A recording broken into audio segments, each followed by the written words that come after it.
True. Like, dude, what's up with that, man?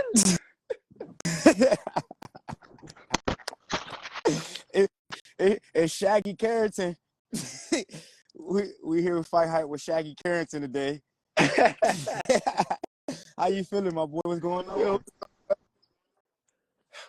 I'm just trying to like get my wig intact, man.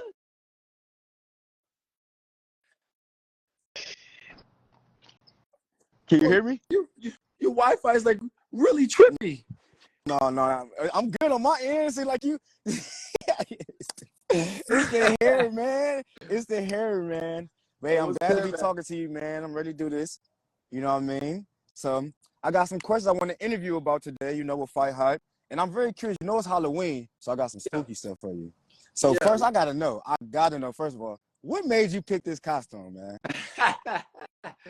I ain't even gonna lie, it was just like one of those just like ideas of costumes that I haven't tried yet, that me and my fiance and the family haven't tried yet. So it was like, Scooby-Doo was cool. We got another friend that's a part of look, she's in the comments, my fiance. But yeah, I was Shaggy, my fiance, she's Velma, and then a friend of ours, Nadia, she's Daphne.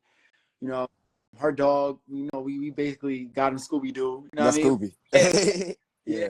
My son, he like a ghost. He's like a ghost that we like. Yeah, I saw that earlier on your story, man. That was kind of funny, man. Creative and funny, man. I like that. What's funny? It was the fact that he knew he wanted to be a ghost before we chose that we wanted to be, the whole Scooby-Doo gang or whatever.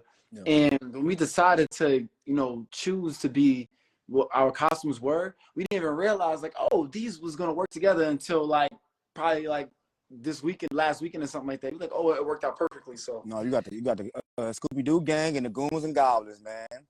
So I mean, I got one for you. I'm rocking this look in my next fight. I don't care what nobody's talking about. You know December 9th? You coming out like the December 9th? We're going crazy December 9th. Crazy. Okay, so all right, so say let's be hypothetical for a moment. Yeah. So if you had to go 10 rounds with Michael Myers or Jason, who you picking and why? 10 rounds. 10 rounds with Mike or Jason.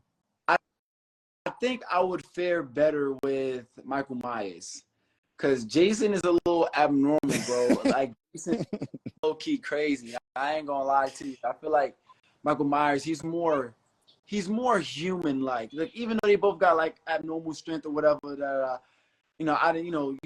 there's other variations of Jason, like Jason X, you know what I mean? Like, But you gotta think Mike different, bro. You can literally run like 10 miles down the street. Mike could be walking, next thing you know, he right next to you, bro. So you throw a punch, he might be behind you. You don't even know it. It's the same thing. But see, another thing is, I'd probably rather be killed by a knife than a machete. I don't know, bro. Remember, like, you boxing, though, you gotta physically fight them, though. So you're fighting them. So like if you gotta sit there and fight them, they ain't got their knives or nothing. It's just straight hands. I think Mike gonna take your punches. I don't know. Weapons? No weapons. I mean, wait, what was that movie? Was it a Michael Myers movie or a Jason movie when that black dude was fighting one of them? Whichever. I think it was Jason. No, you talking about? I think that was Halloween with Busta Rhymes when he fought Michael Myers. He was whooping. Busta Rhymes for Michael Myers too, but nah, I think there was a Jason movie where there was a black dude. He wasn't even. It was a black dude that fought. Jason. I think it was Jason X. They was like outer space or something like that. It was Jason X. It wasn't. Not that one. It was not. There was like on top of a roof or something. See, it was. Okay, so Jason fought Busta Rhymes, but Michael Myers fought another dude. I'm telling you, I know I'm talking. I can't remember. I'm gonna have to look up that one. Yeah. You don't have to definitely look at that one. Yeah, for sure. We gotta know. These past couple of weeks, there's some great fights, amazing fights been happening. First, I gotta know, what was your first initial thoughts when Fury got dropped? Mine, I didn't see it coming. I'm not gonna lie to you. I didn't see that. What did you think about that fight? So me knowing, like, cause I watch UFC and I know that Ngannou got freakish strength. I knew that it was a possibility that he was gonna drop Fury, but I didn't think it was gonna happen for real, because I know and I've seen a bunch of MMA guys that come into the boxing ring and they don't fare well with boxers at all. Right. And Ngannou made a good case for himself. I feel like when that knockdown happened, I was totally surprised. But then again, I didn't think he would have been too much in trouble with nothing like that, because we didn't see him come back from the dead against Deontay Wilder, and Deontay Wilder punching, That's just as much as what kind of Ngannou. shocked me though, like the way that he fought him. He said it was awkward, but I feel like he fought Wilder better. But it was more like, I know style makes fights, but it's no way that fight should have been that close. For him being at where he's at, to me personally, heavyweight champion of the world, that fight shouldn't have been nowhere near close. I agree. I think that I don't know. Like, I don't want to speak on the man's training, but who's to say he didn't train hard for the fight? Because who his coach was? He had Tyson, your boy. I mean, yeah, Ngannou was in Vegas, and he was training at my gym for some months before the fight even, so he was already sharpening his tools, and then working with Mike Tyson, bro, that was perfect. But in terms of Tyson Fury, like, who's to say, again, like, I don't want to speak on, what he has and has not done in his training camp, but who's to say that he wasn't training hard for this fight? Because, he was expected to fight Usyk at the end of the year. Like, he was going to just do a quick turnaround. So I don't know.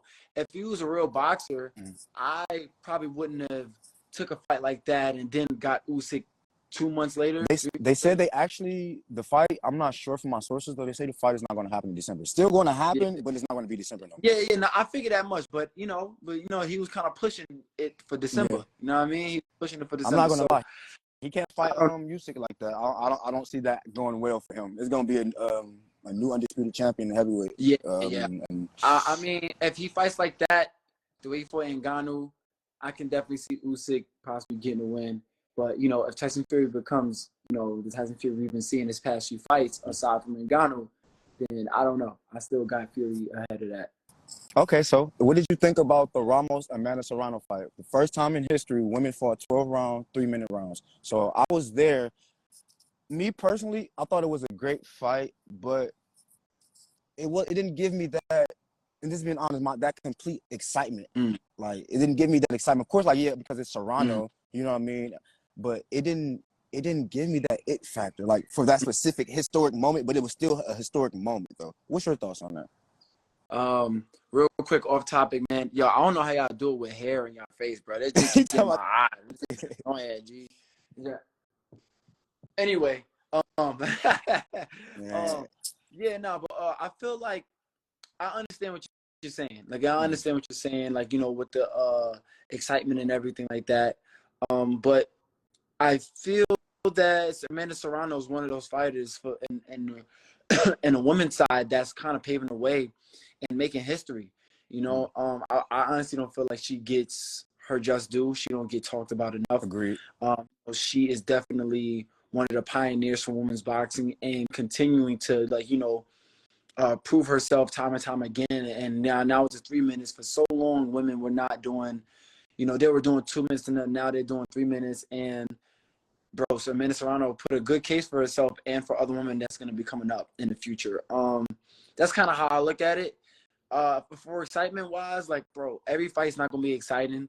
Yeah. Every fight is not going to be a knockout. Everybody's not going to be like that. And I understand, like, sports entertainment, but bro, at the same time, we got to be realists and just take what we can get at some points. You know what I'm saying? And look at the bigger picture. Like, yo, like, how many other big fights are going to happen for women's boxing that's going to be 3-minute rounds now? And I honestly believe that if a lot of fights before that, big fights for women's boxing that happened, if they were 3 minutes, they would be total different fights. Like, that extra minute matters a lot. Like, you would see like the upcoming fight we have coming, Shadesha Green, fighting Franchon. So that's December, I want to say 15th in Orlando, Florida. So that's going to be a fight. I definitely got to know your thoughts on that. Like, what do you think? Because you know both of them guys. So what do you think? Like, how do you see that fight? Excuse me. Both of them are my peoples. I'm going to tell you that right now. Both of them are my peoples. Shadesha, she has a great style, great power. And she's been around in the game. Like, I didn't see Shadesha, like, around. Like, I remember the first time I met her was, like, 2016. She was doing a thing and out in, when watching the Olympic trials and everything like that. And Franchon Cruz, like, she has an extensive amateur career and, undisputed world champ. And, she has definitely got a great case of herself, too. Like, I understand. Like, I feel like her style, like, she just knows how to win. She fights to win.